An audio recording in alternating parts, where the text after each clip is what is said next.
Freunde, geisteskrank, der Hurrikan auf Malta. Guck mal bitte, was der gemacht hat. Bitte, wie sieht meine Villa aus? Oh, Kurva.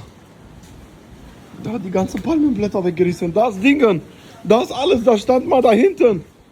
Guckt euch das mal an. Meine Fresse. Die Kaktus. Die Kaktus hat er umgeschmissen, kaputt gemacht.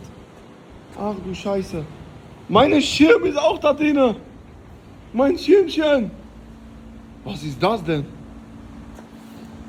Oh Kurva, das ist Satellitenschüssel. Kurva, ich schwöre euch, irgendein Nachbar sitzt bei den Stunden die ganze Zeit zu Hause und hat kein Fernsehen, die arme Sau. Ich bring dir den Ding zurück, ich weiß nicht von wem der ist, aber ich bring dir den. Ich schwöre dir, gib ein Zeichen. Habt ihr gehört?